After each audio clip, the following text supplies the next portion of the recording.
All India उलमा board के national president बराए औकाफ शेख गुलाम रब्बानी मोहताज तारुफ नहीं, कौमी सियासत पर उनकी गहरी नज़र होती है।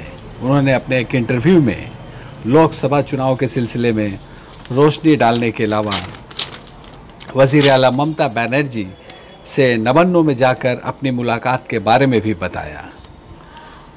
दरगाह अजमेर शरीफ से वज़ीर आला ममता बनर्जी को अजमेर शरीफ आने की दावत दी गई है। इस सिलसिले में दरगाह की जानिब से एक लेटर शेख गुलाम रब्बानी के हवाले किया गया है। उसी लेटर को गुलाम रब्बानी ने ममता बनर्जी के हवाले आज नवन्नों जाकर किया। इस मौका पर उन्होंने अपने इंटरव्यू में क्या कहा, आइए सुनते हैं। गुलाम रब्बानी साहब, ये बताइए कि जो लोकसभा का चुनाव होने जा रहा है उसमें देश में क्या पोजीशन है और इसके साथ वेस्ट बंगाल में क्या हालात है? देखिए, मैं यही कहना चाहूँगा, करंट जो अभी परिस्थिति चल रही है, देश की पॉलिटिकल सिचुएशन कोलैप्स हो चुकी है। देश में पॉलिटिकल क्राइसिस है, इकोनॉमिक क्राइसिस है, फाइनेंशियल क्राइसिस है। कारोबार आप बिजनेसमैन से पूछ सकते हैं, जीएसटी के बाद में कारोबार का क्या पोजीशन रहा है, वो एक फ्लॉप रहा है और इससे देश में बड़ा ही एक अकाल के तौर पर आ चुका है और हम लोग देश के नागरिक इससे खुश नहीं हैं। जीएसटी के बाद हमने देखा है कि कारोबार में कोई खास बढ़ोतरी नहीं हुई है, पहले से उसका ग्राफ गिरा है और उसके बाद में हम लोगों ने देखा कि वफ़ के जायदाद के ऊपर में जीएसटी लगाया गया, इनकम टैक्स लगाया गया वफ़ के ऊपर के इनकम के ऊपर में, मस्जिदों के इनकम के ऊपर, मस्जिद के मंदिर के इनकम के ऊपर जीएसटी लगाया गया। तो ये धर्म की राजनीति ओवरऑल हमने देखा है। पूरी जो 5 साल की जो पीरियड गई है, 4.5-5 साल की पीरियड में हमने ये देखा है कि सिर्फ धर्म की राजनीति हुई है, गाय को लेकर, गुरु को लेकर राजनीति हुई है और धर्म की राजनीति ज़्यादा दिन चलने वाली है नहीं। देश के अवाम को जो बेवकूफ़ बनाया गया है वो और बेवकूफ़ बनने वाली है नहीं।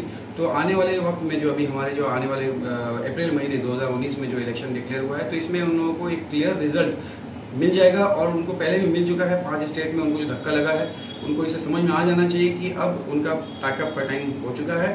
तो मैं यही रिक्वेस्ट करूँगा पूरे हिंदुस्तान के अवाम को, पूरे यूथ को, पूरे स्टूडेंट्स को कि अपने अपने घर पे अपने तौर पर सभी को वो अवेयर करें कि आने वाले वक्त में अच्छे से अच्छा सरकार हम लोग चुन कर दें, ताकि हम लोगों को सेक्युलरिज्म, डेमोक्रेटिज्म का सही मतलब हम लोगों को जो हम लोग भूल चुके थे वो हम लोगों को सिखाया जाए। किसान के ऊपर में बहुत अत्याचार हुआ, किसान के हम लोगों ने देखा कि उन्होंने फांसी लगा के उन्होंने अपनी जान दी, उनके फैमिली उनके पीछे बर्बाद हुई है।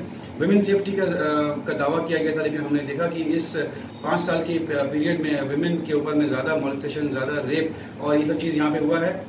अब असीफा बोलें या संस्कृति बोलें, इसमें धर्म की बात कहीं नहीं है। मारी गई तो हमारी बेटी, हमारी बहन, हमारी माई मारी गई है इस 5 साल में। तो हम लोग देख रहे हैं कि लास्ट ये जो 5 साल में जो सिर्फ हुई है, धर्म की राजनीति हुई है।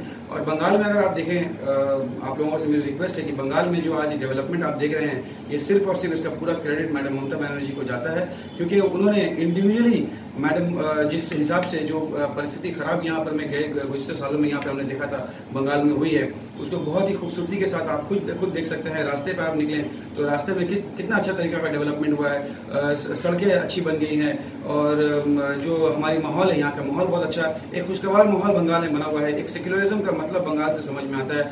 तो हम लोग एक कहावत हम लोगों ने सुना था कि what Bengal thinks today, India thinks tomorrow.